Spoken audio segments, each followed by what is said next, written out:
So, Brendan, one of the big thing for you guys was last week you showed off the final consumer product that you will be shipping in the first quarter of next year. Tell us what's different about this than the prototype that came before it. So each prototype before it is usually pretty close to the one we're actually going to ship. But in this case, we actually made a number of refinements off of Crescent Bay prototype that we've been showing the last 6 to 8 months. So we've refined the optics, we've refined the weight, the ergonomics. We really spent a lot of time on ergonomics so that you could put on the headset just like a baseball cap and enjoy it for a long period of time. That was one of the biggest pieces of feedback that we collected from users of our previous developer kits, is having a strap that pulls against your face is good for a few minutes, but not necessarily good for long play sessions. So now we have this new architecture, strap architecture with integrated audio, and it doesn't pull in your face, and you can wear it for a long time. It's really comfortable. How long do you think people are going to be playing this in a session? So I'm super sensitive. I'm actually one of the most sensitive in the company in terms of getting any kind of motion sickness or disorientation. And I've enjoyed the latest version for 2.5 hours straight playing a game, which blew my mind in a very good way. But coming out of it, I felt great. So I think people will be able to enjoy this for 30, 60, even up to several hours, 30, 60 minutes. Yeah. So the other thing you showed were some new controllers. One, you hold them in each hand. To tell us about those and kind of how they're going to define the experience. So these are our touch controllers. We're showing the Half Moon prototype here.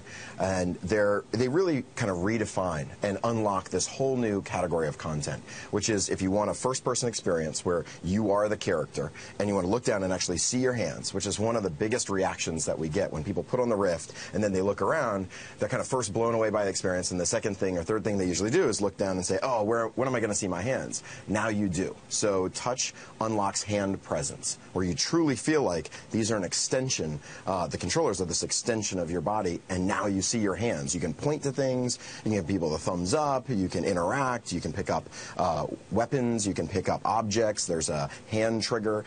So they're incredible, and we focused, again, a lot on ergonomics to make them really natural in your hands. And yeah, they're a lot of fun. You got to try them. And so is that what people will be using right from the get-go? No, we're bundling an Xbox One gamepad. And the Xbox One gamepad is something that's been worked on for several decades of iteration on the console side. Developers really know it well. Gamers know it well. There's a huge category, several genres of categories of content that can be created and played and enjoyed, like third-person kind of platformer games like a Mario-style game, like Lucky's Tale and Chronos and Edge of Nowhere. A ton of the games that we're showing all built around a gamepad where you don't actually see your hands. You see the character in front of you. There's also a lot of first-person games that you can make where you're not actually physically interacting with your hands that are all best played on a gamepad. And the Xbox One controller is one of the best gamepads in the world. So we partnered with Microsoft, including the gamepad, and we're selling the touch controllers as an add-on. So does that mean that you'll be able to use the Oculus with the Xbox? So you're going to plug in the Rift to a PC, a Windows PC. And part of our relationship with Microsoft is to make Windows 10 totally seamless and optimized. It was something that we figured out how to do with Windows 7 and 8 through a lot of trickery and a little bit of hackery on the display drivers to trick Windows into not thinking the Rift was a secondary monitor and to think it was actually a VR device. There was a lot that went into that. On Windows 10, it's just going to be natural and seamless. So when you plug it in, it should work right out of the box and be super optimized. And now it's going to be, hopefully, an even better experience. It should just work right away. Sure. And so E3, though, is really all about the games, and you guys are showing a bunch of new software. Tell us kind of what makes a virtual reality game different from, say, a game I'd play on a PC or on a console. So in VR, we call it the magic of presence. Right when you put on the goggles, within a few seconds, you believe you're there. You're suddenly teleported to this video game world.